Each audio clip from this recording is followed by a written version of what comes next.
Je sais que parfois on a envie de parler de la vie parce qu'après tout, nous sommes en vie. Alors, pourquoi parler de la mort? Pourquoi ne pas tout simplement s'arrêter à se soucier de ce qui me concerne en ce moment, mes problèmes de ce moment, mes finances, mon mariage, mon enfant, euh, mon business. Mais est-ce que parfois on n'oublie pas que il y a un jour, ok? Personne ne le sait, mais il y a un jour, un rendez-vous de tous les êtres vivants. Et ce rendez-vous, c'est la mort. Et quand j'y pense, je me demande, sommes-nous préparés pour cette mort? Sommes-nous préparés pour l'éternité?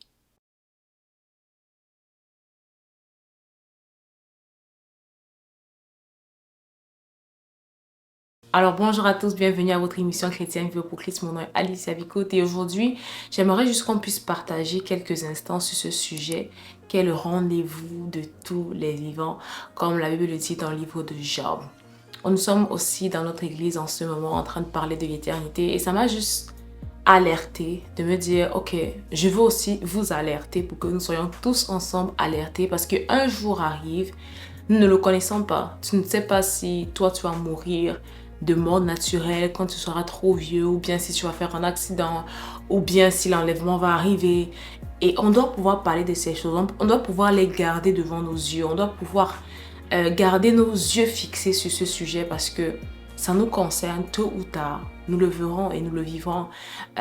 Pour ceux qui ne sont pas chrétiens, peut-être vous pouvez vous dire, vous le doutez, mais moi je crois que c'est vrai et que ça arrivera. Et on peut faire la sourde oreille, essayer de l'ignorer ou tout simplement nous apprêter en conséquence par rapport à ce jour qui est le rendez-vous de tous les vivants, qui est le jour du jugement, qui est le jour où nous allons nous retrouver devant le trône blanc, devant le Seigneur.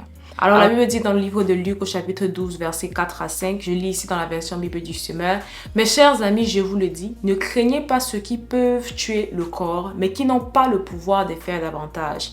Savez-vous qui vous devez craindre? Je vous le dis, c'est celui qui, après la mort, a le pouvoir de vous jeter en enfer. Oui, je vous l'assure, c'est lui que vous devez craindre. Alors, où est-ce que je veux en venir? Je vous ai dit, nous tous, il y a un rendez-vous de tous les vivants, c'est la mort.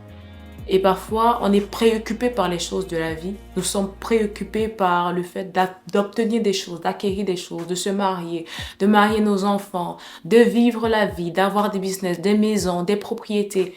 Mais est-ce qu'au milieu de tout ça, nous sommes préparés pour l'éternité? Nous sommes préparés pour ce jour où nous allons faire face à Dieu. La Bible dit que Jésus-Christ va dire que dans les temps de la fin, ce sera comme au jour de Noé. Les gens vont se marier, vont marier leurs enfants. Et quand vous regardez à l'histoire de Noé, Noé a averti du déluge. Et c'est ce qui se passe aujourd'hui, c'est que Dieu nous avertit tantôt d'une manière, tantôt d'une autre, qui nous prévient par des songes, par des visions, par des paroles, par vivre pour Christ, que préparons-nous pour l'éternité. Préparons-nous en connaissance, vivons en conséquence. Parce que la Bible dit qu'il en est de ce jour comme le jour où le voleur vient. Tu ne sais pas quand il viendra parce que le Seigneur viendra comme un voleur. Tu ne sais pas à quelle heure. C'est pourquoi on doit toujours être prêt. Oui, on peut parler de certains sujets. On peut encourager à nous développer, à multiplier nos talents. Mais il ne faut pas qu'on oublie que la raison principale pour laquelle nous sommes sur terre, c'est avoir cette conscience de l'éternité qu'un jour, le Seigneur nous redemandera des comptes de la manière dont on a vécu. On écoute les messages de l'évangile, on écoute les messages du salut. Parfois, on est comme, je vais faire demain, mais est-ce que demain t'appartient? Demain ne nous appartient pas. C'est pour ça qu'il est important pour nous chaque jour de vivre notre foi au quotidien. Ok, même lorsque tu as des challenges, même lorsque tu as des difficultés, même lorsque tu as des doutes, ne quitte jamais la présence de Dieu. C'est pourquoi moi, il y a un serviteur de Dieu que j'aime beaucoup dans la Bible, c'est David. Il pouvait passer par vent et marée, mais il est toujours dans la présence de Dieu. Seigneur, voilà ce que je traverse. Mes ennemis se moquent de moi. Ils me poursuivent, ils me font la guerre. Mais il est toujours dans la présence de Dieu. Et puis il va parler à son âme. Mon âme ne t'abat pas. Loue l'Éternel parce qu'un jour encore tu le loueras. Un jour encore tu le célébreras. Il continuera d'exalter le nom de Dieu même lorsqu'il passe par des difficultés. Parce qu'on ne connaît pas le jour, on ne connaît pas l'heure. Donc, au milieu de tout ton chaos, de tous tes doutes et questionnements par rapport à ce que Dieu a fait ou n'a pas fait, il ne faut pas oublier que le but ultime, c'est de ne pas manquer l'enlèvement. Donc, une question que j'ai pour nous, c'est comment est-ce qu'on se prépare justement pour le retour de Christ? Comment est-ce que comment est-ce qu'on garde nos pensées focalisées sur lui?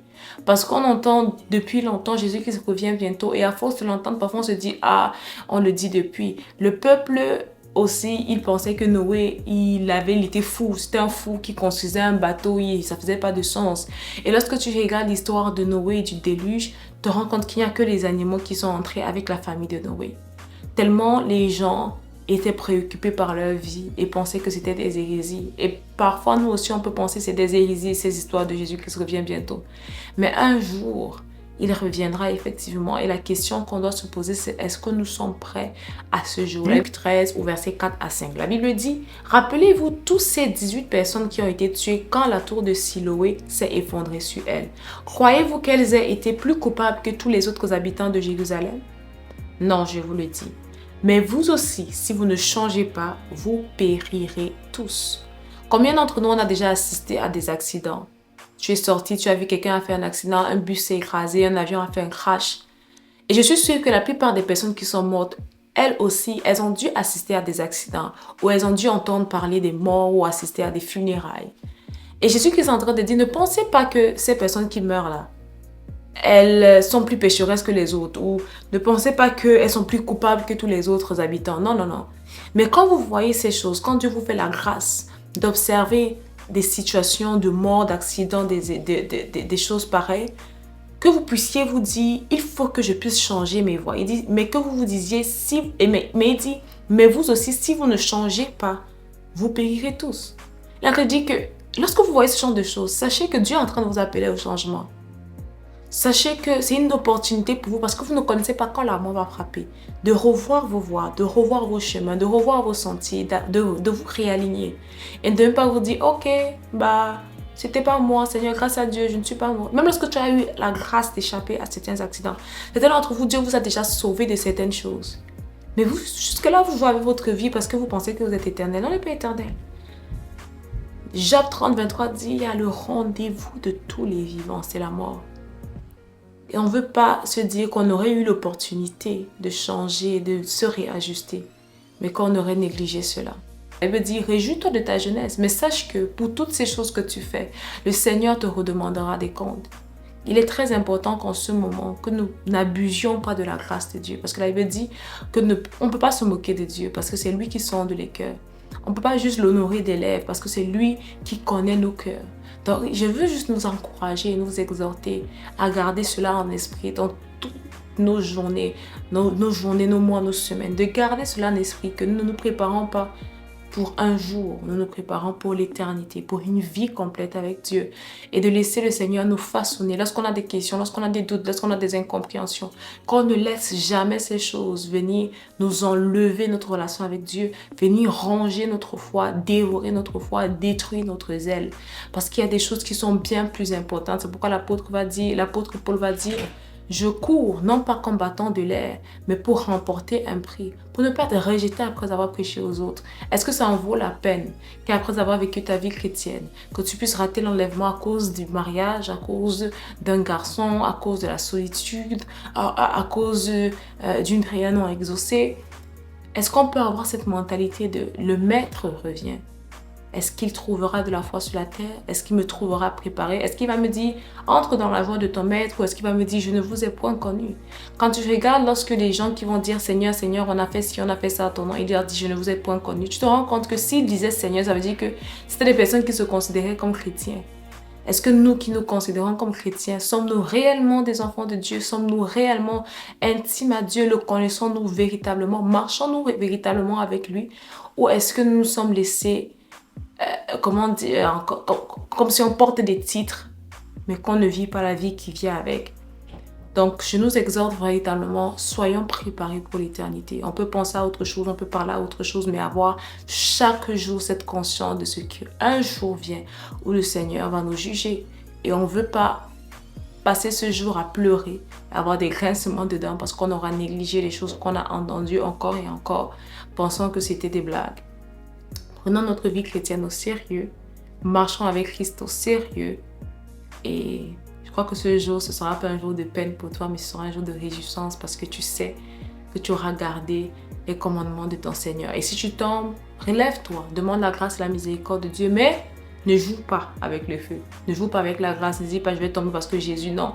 Mais si tu es véritablement tombé, demande la miséricorde de Dieu. Je crois qu'il est fidèle pour nous pardonner, mais également pour nous transformer parce que le but n'est pas de demeurer les mêmes, mais d'être conforme à qui est-ce qu'il est, à son image et à sa ressemblance.